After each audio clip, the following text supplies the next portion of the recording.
On est dans une série, merci, dans les lettres que Jésus a écrites à des églises, à 7 églises dans l'Asie mineure, en Turquie actuelle. Et on trouve ces lettres dans le début du livre de l'Apocalypse, dernier livre de la Bible, chapitre 2 et chapitre 3. Et là, on est arrivé à cette 6e lettre, comme le signifiait notre frère, et on est au chapitre 3, donc, et au verset 7.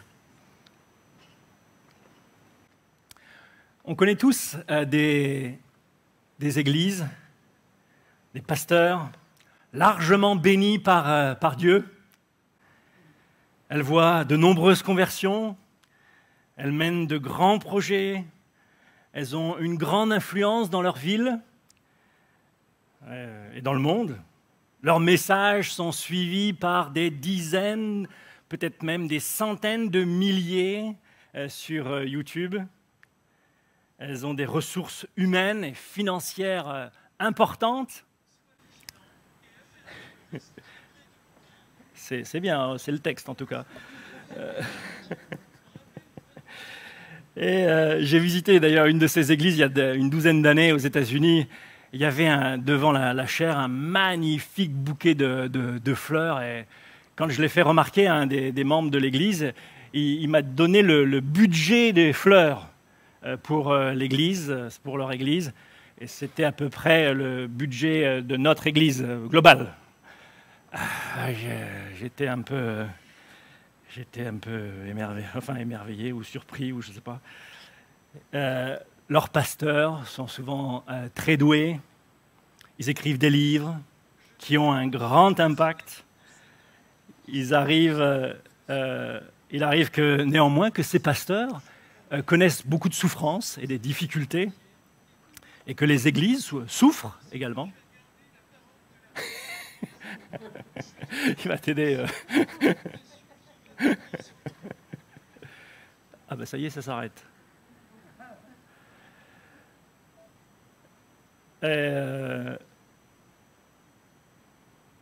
Juste, on pourrait dire merci Seigneur pour ces grandes églises. Merci Seigneur pour ces beaux ministères qui exercent une saine influence dans ce monde et dont nous pouvons être au bénéfice, et on se réjouit de cela.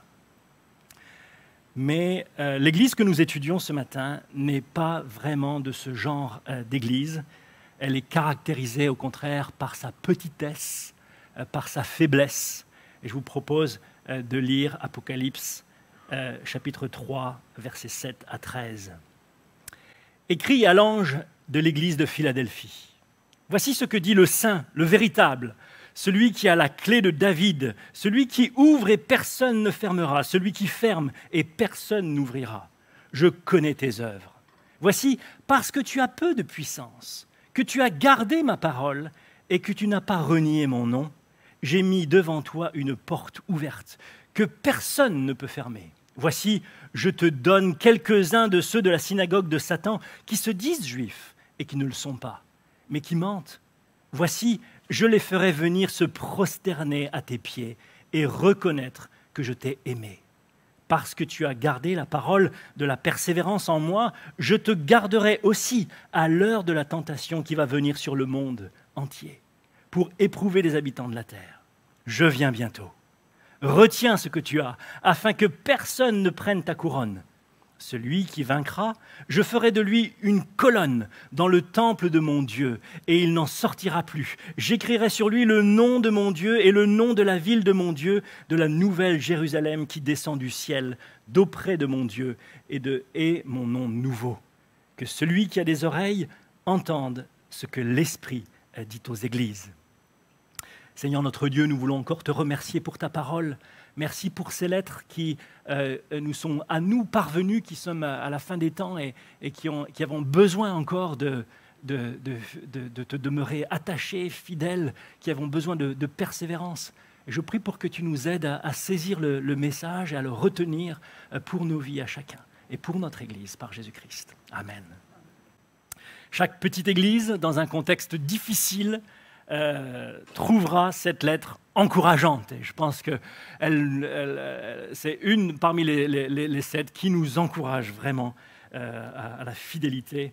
Chaque chrétien qui peut être incertain de ses dons, qui ne connaît pas trop bien sa place dans l'Église, sera réconforté par le message. Le message de base est profond. Il dit, au fond, Dieu est plus intéressé par la fidélité que par le succès. Dieu est plus intéressé par la fidélité que par le succès. Philadelphie, c'était une petite ville à environ une 50aine de kilomètres de Sardes, l'église qu'on a découvert la semaine dernière. Elle s'appelle aujourd'hui Al-Ashar et elle a été construite vers l'an 190 avant Jésus-Christ par Attal II, roi de Pergame. La relation d'affection que le roi de Pergame avait avec son frère était vraiment particulière, plutôt belle. Et du coup, cette ville a pris le nom de Philadelphie, comme le disait Stéphane tout à l'heure, amour fraternel. Cette ville de Philadelphie connaissait une situation assez stratégique sur le plan commercial et puis aussi sur une belle prospérité à cause d'une terre fertile et qui produisait beaucoup de vin. Mais sa région a aussi souffert de nombreux tremblements de terre, notamment celui de l'an 17 après Jésus-Christ, qui a vraiment secoué toute cette région. Et ce tremblement de terre a détruit entièrement la ville. Et il a été suivi par de nombreuses répliques qui ont duré pas mal de temps, si bien que les habitants de la ville qui avaient fui n'ont pas osé revenir. Ils ont fait des allers-retours comme ça. Et puis finalement, ils se sont un peu installés aux alentours de la ville, sous des tentes, craignant encore ces secousses. L'empereur César Tibère, a aidé cette ville à la reconstruction. Et du coup, en reconnaissance, en gratitude, la ville a pris le nom de Nouvelle Césarée. Et puis par la suite, elle a changé encore de nom. Elle a pris le nom de Flavia. C'était la famille romaine impériale, alors au pouvoir. Et c'était une manière d'honorer l'empereur avec ça. Donc c'était une ville qui a changé de nom bien souvent.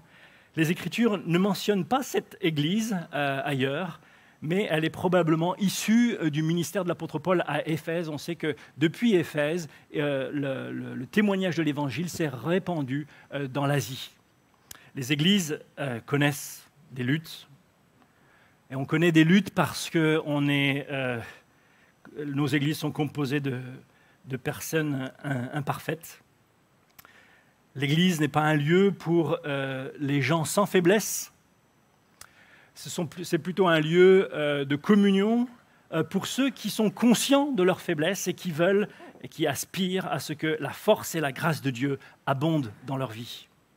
Ainsi, l'Église de Philadelphie a des imperfections, mais comme celle de Smyrne, elle ne reçoit aucun reproche de la part du Seigneur, mais plutôt une éloge envers ses membres concernant leur fidélité.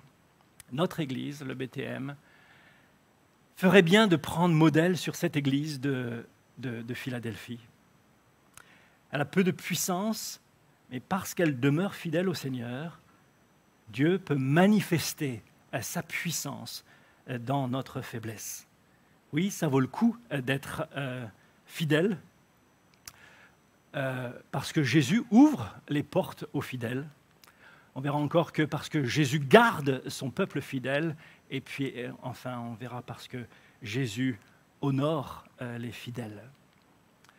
Regardons d'abord dans les versets 7 à 9, Jésus qui ouvre les portes aux fidèles. Dans le verset 7, c'est ainsi qu'il se présente à l'Église, il dit « Voici ce que dit le Saint, le véritable, celui qui a la clé de David, celui qui ouvre et personne ne fermera, celui qui ferme et personne n'ouvrira. » L'expression « celui qui a les clés de David » apparaît dans le livre d'Ésaïe au chapitre 22, verset 22, où elle fait allusion à Eliakim, l'intendant du roi d'Israël, qui contrôlait l'accès au roi et l'accès à la ville. Et Jésus a l'autorité, lui, il porte aussi les clés, plus parfaitement encore, les clés de David, et c'est les clés du royaume de David, les clés, voilà, c'est le symbole de son autorité souveraine, de déterminer qui entre dans son royaume. Il est le souverain, personne ne ferme les portes du royaume, ou la bénédiction si lui les garde ouvertes, et personne ne peut les forcer à s'ouvrir si lui les garde fermées. Au verset 8, Jésus relève que bien qu'elle ait peu de puissance, elle a gardé sa parole et elle n'a pas renié le nom de Jésus. Ils sont puissants à cause de la parole. Ils sont obéissants à la parole de Dieu. C'est elle qui les dirige. Ils sont attentifs à cette parole et ils soumettent leur volonté, comme le dit Job dans son livre. « J'ai fait fléchir ma volonté aux paroles de ta bouche. » C'est-à-dire que c'est sa parole qui domine sur leur volonté. Ils se soumettent à cette parole pour lui obéir. Vous savez, dans la parole, on trouve beaucoup d'impératifs.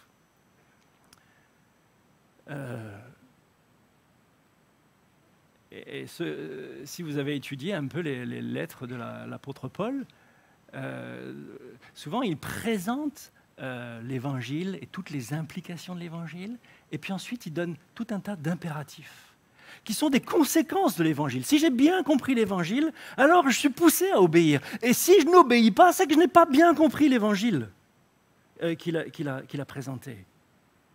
Ça veut dire qu'on ne peut pas saisir l'évangile et ne pas obéir. Il y a un problème là. Et donc,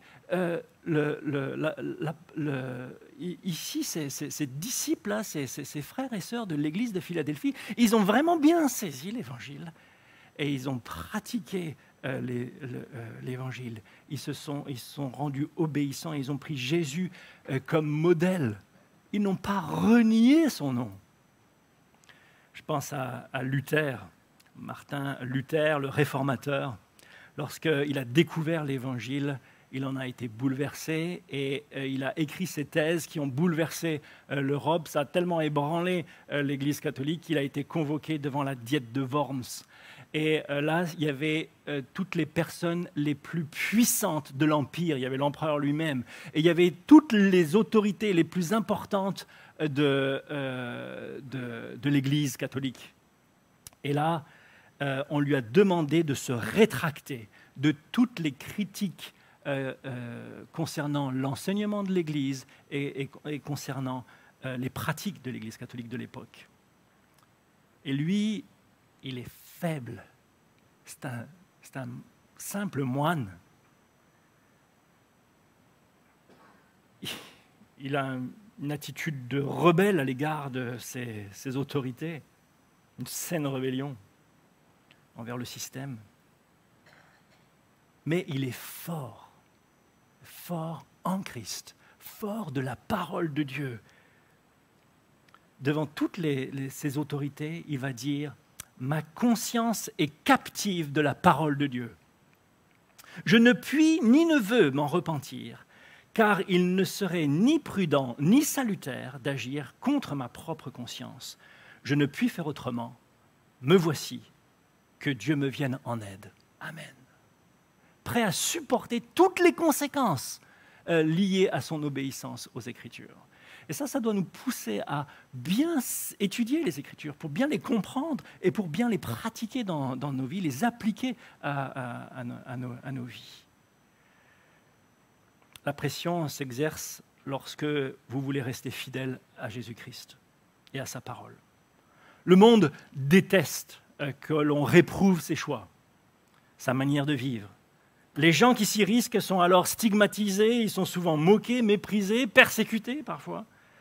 Alors on est tenté de relâcher la pression en abandonnant nos points de vue bibliques.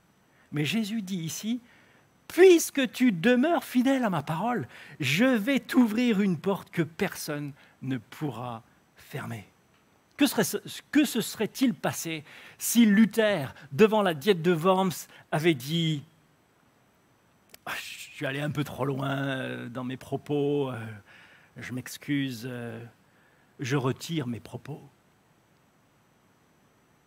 Il n'y aurait pas eu de réforme. Le témoignage de l'Évangile n'aurait pas parcouru notre monde comme il l'a fait. Il fallait être fidèle à un moment. Que ce soit au lycée, à la fac, au travail ou même dans nos propres familles, nous sommes appelés à demeurer fidèles au Seigneur, aux valeurs et aux principes de l'Évangile. Et il nous faut du courage, il nous faut de l'amour, il nous faut de la sagesse, ce dont le Saint-Esprit nous remplit. Rester fidèle à Christ et à sa parole, c'est souvent coûteux. Ça peut être même effrayant d'une certaine manière, même si en réalité c'est moins coûteux que de l'abandonner. Mais Jésus fait une belle promesse ici à l'église de Philadelphie et aux petites églises fidèles.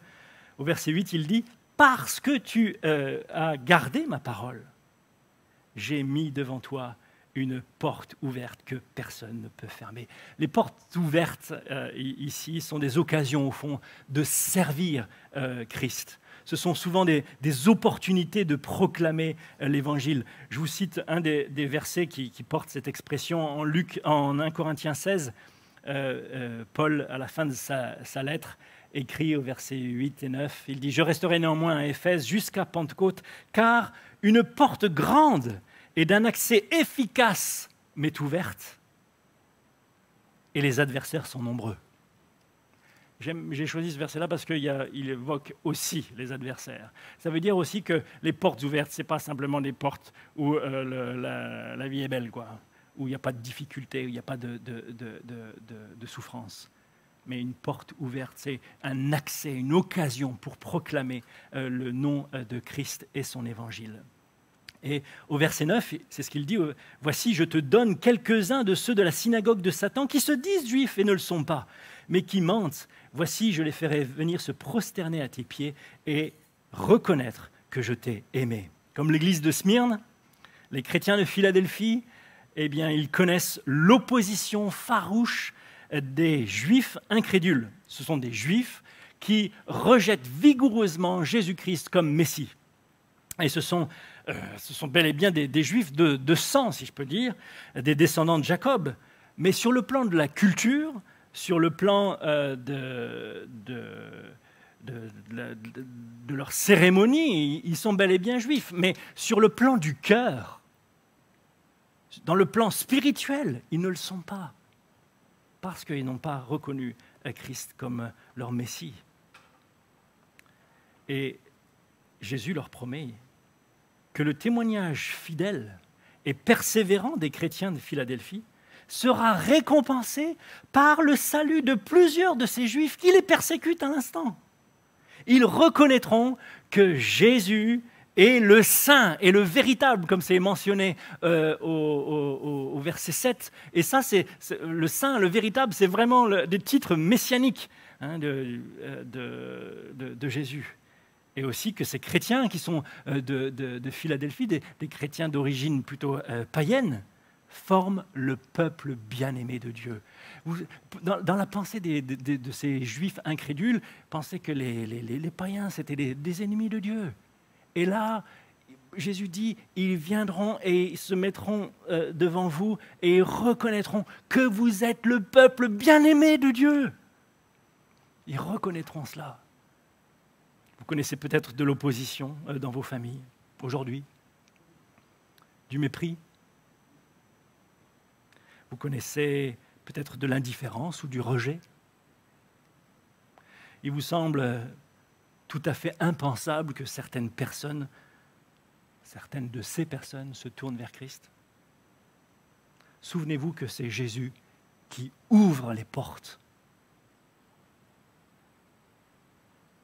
Et celui qui ouvre les portes, personne ne les fermera. C'est lui qui donne le salut. Et ça, c'est notre encouragement face à un monde qui est incrédule, qui est hostile à l'Évangile. C'est parce que c'est Jésus qui ouvre les portes des cœurs qui ouvre l'accès à son royaume, que l'on peut persévérer dans notre témoignage. Et ça, c'est un encouragement puissant pour nous à persévérer dans un témoignage fidèle à Jésus-Christ et dans la prière, de vous confier dans celui qui ouvre les cœurs, les portes des cœurs, et que personne ne les fermera. Oui, ça vaut le coup d'être fidèle. Ça vaut le coup d'être fidèle aussi parce que Jésus garde son peuple fidèle. Ça, c'est ce qu'on voit dans les versets 10 et 11. Au verset 10, Jésus fait une autre promesse à cette petite église fidèle de Philadelphie. Il va la garder à l'heure de la tentation ou de l'épreuve qui va venir. Oh, ils ont déjà pas mal été éprouvés, on pourrait dire. Mais Jésus annonce une nouvelle épreuve qui s'étendra sur la terre. Certains ici voient la même tribulation qu'en chapitre 2, verset 10, dans l'église de Smyrne.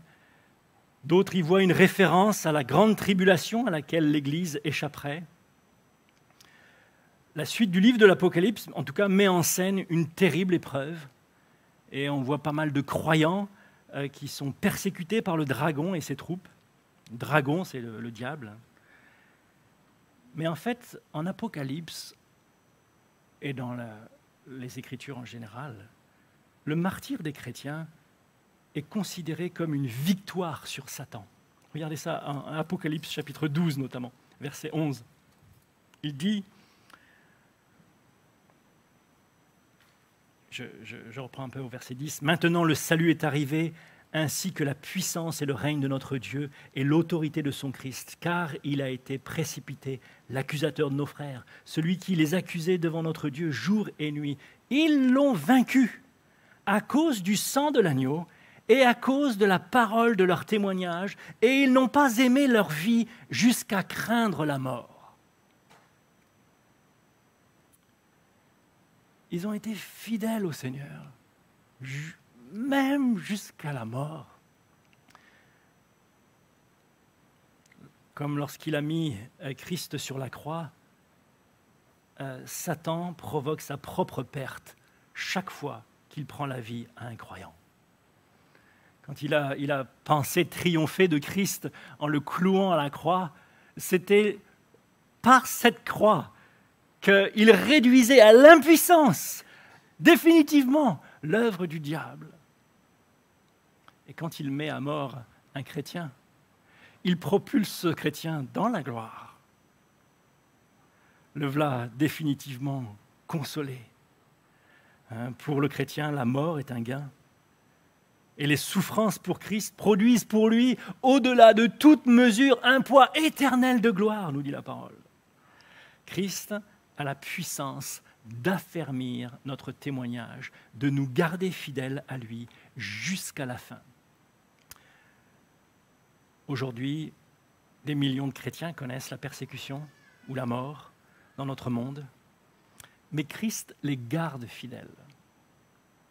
Je ne sais pas si vous avez remarqué, mais il dit « Parce que tu as gardé ma parole, de la persévérance en mon nom, je te garderai. »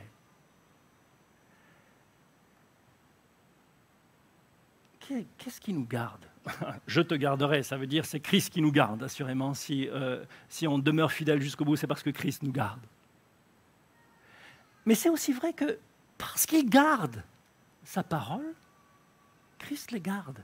C'est-à-dire qu'on ne peut pas s'affranchir, juste dire « Oh, le Seigneur me gardera ». Non.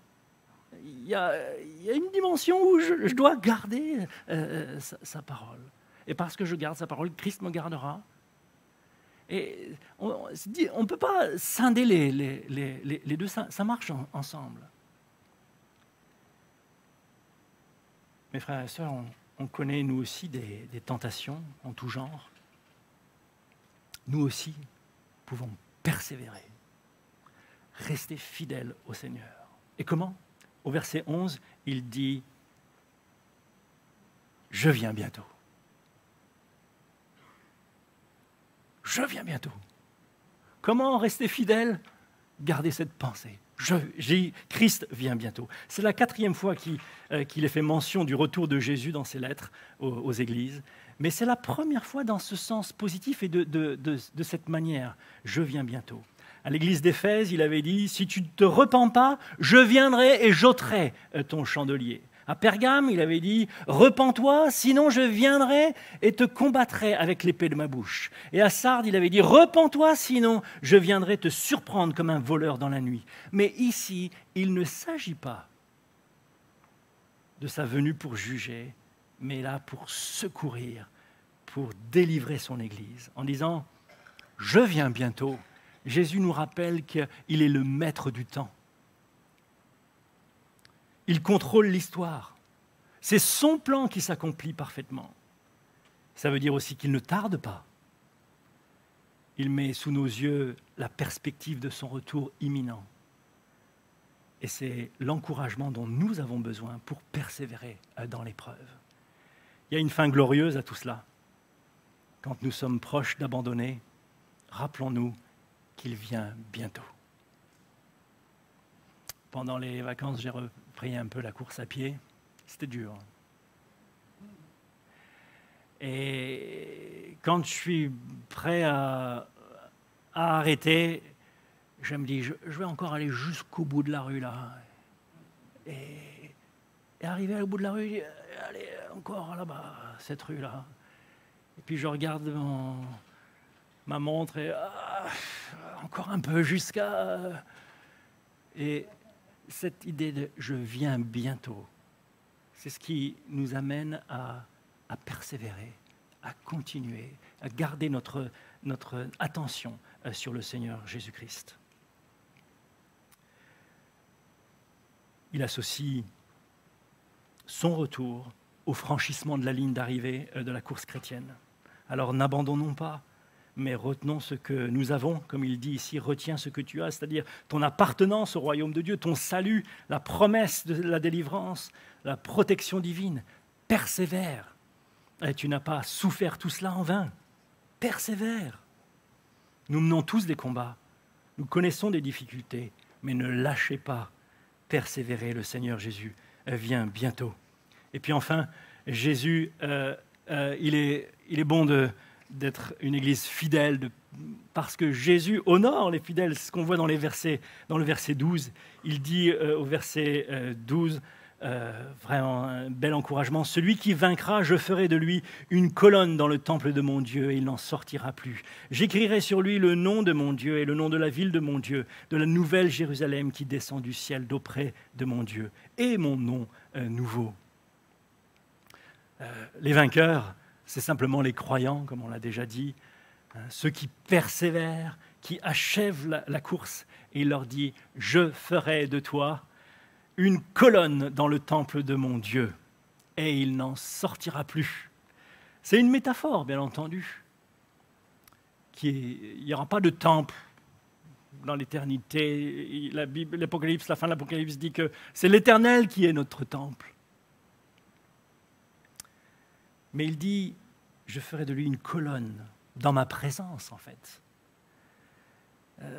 Cette métaphore, cette métaphore de la colonne, elle évoque la stabilité, la sécurité, la permanence, et puis l'honneur dans la présence de Dieu.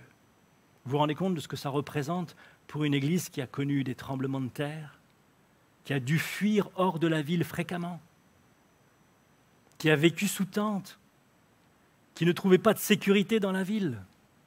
Pensez aux images que vous avez vues ces dernières semaines des inondations et des incendies. Il y a eu un tremblement de terre terrible hier en Haïti, qui a fait encore de nombreux morts. Pensez à tout cela,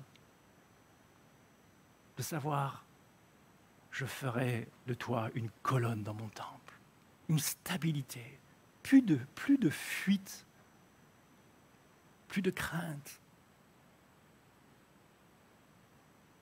plus de peur, la stabilité pour ceux qui sont fidèles. Ils étaient aussi une église qui était méprisée, rejetée par ces juifs incrédules. Pensez à l'église de Jésus-Christ en Inde aujourd'hui, qui est violemment méprisée, persécutée, menacée de disparition. La promesse est pour chacun d'eux. Et pour nous aussi, une promesse d'honneur et de sécurité dans la présence de Dieu. Pour vous aussi, si vous êtes faibles, méconnus, calomniés aujourd'hui, restez fidèles à Christ et à sa parole, et il vous donnera pour l'éternité cette stabilité, cette sécurité, cet honneur. Et puis enfin, il dit, j'écrirai sur lui, on ne sait pas sur le nom de la colonne ou sur le chrétien lui-même, j'écrirai sur lui le nom de mon Dieu, le nom de la ville de mon Dieu, la nouvelle Jérusalem qui descend du ciel d'auprès de mon Dieu, et puis mon nom nouveau, troisième. Et pensez que c'est comme si le fait qu'il porte son nom, de porter le nom de Jésus, de Dieu, c'est le signe qu'on lui appartient. Je pensais à ça comme un artiste qui signe son œuvre. C'est mon chef-d'œuvre. Et on est façonné par l'Évangile, par la parole de Dieu, pour être les chefs-d'œuvre de Dieu pour l'éternité. Et nous lui appartenons, nous sommes ses enfants.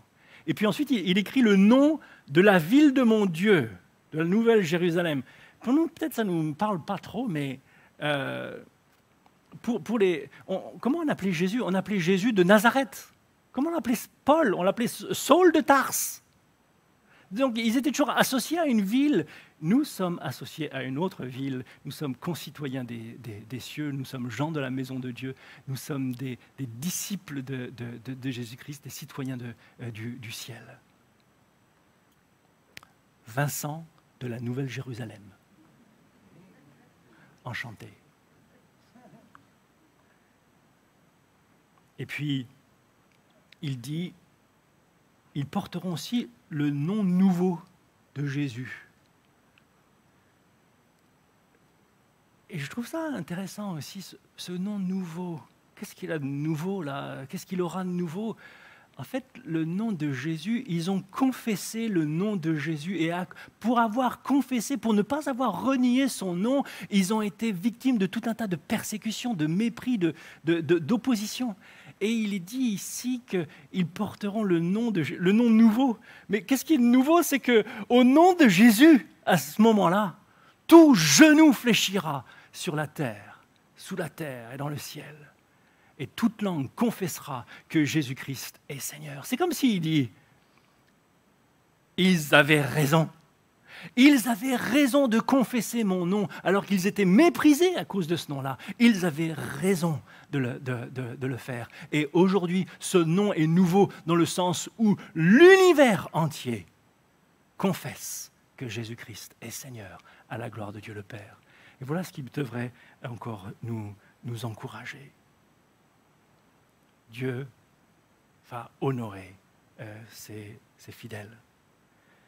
Je termine avec comme Jésus termine sa lettre, il dit, verset 13, que celui qui a des oreilles entende ce que l'Esprit dit aux églises.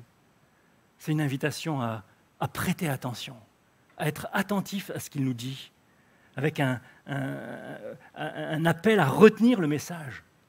Peut-être pour certains, qu'avez-vous fait de son nom, de ce nom? Avez-vous connu Jésus comme le Seigneur, celui qui a offert sa vie en sacrifice pour vos péchés? Avez-vous fléchi aujourd'hui les genoux devant lui? Retenez-vous son nom? Peut-être pour d'autres, êtes-vous tentés de délaisser la parole? Vous savez ce qu'elle dit, vous êtes prêts à désobéir. Le Seigneur vient bientôt. Ne laissez personne ravir votre couronne, comme il est dit ici. Êtes-vous tenté par le succès devant les hommes, plus que de la fidélité envers Dieu? Quand nous arriverons au ciel, les plus grandes récompenses pourraient bien être pour ce genre de chrétiens, avec peu de puissance, peut-être, mais qui ont persévéré dans des situations difficiles et modestes, comme celle de Philadelphie. Alors, aspirons à la fidélité plus qu'à la renommée. Que Dieu nous bénisse. Prions. Seigneur notre Dieu, nous voulons encore te remercier pour ta parole. Combien elle nous est utile. Seigneur, on te remercie de ce qu'elle est un guide fiable. On est reconnaissant, Seigneur, parce qu'elle nous dirige efficacement. Elle nous conduit, Seigneur, avec assurance. Seigneur, on prie pour que tu nous aides à la retenir telle qu'elle est. On te prie pour que tu nous aides à la pratiquer, à lui obéir, à soumettre notre volonté à cette parole, à te demeurer fidèle. Et Seigneur, on te remercie pour les promesses que tu as faites. Seigneur, de ce que tu es capable d'ouvrir des portes aux fidèles pour leur témoignage. Tu es capable de les garder dans les pires circonstances. Et puis Seigneur, tu les honoreras dans l'éternité. Et Seigneur, on prie pour que tu nous aides à garder ces vérités, Seigneur, gravées sur nos cœurs pour les jours de tentation, les jours difficiles. Glorifie ton nom dans notre vie à chacun et puis dans notre communauté, dans notre Église. Tout cela pour la gloire de ton Saint-Nom. Amen. Amen. Que Dieu vous bénisse.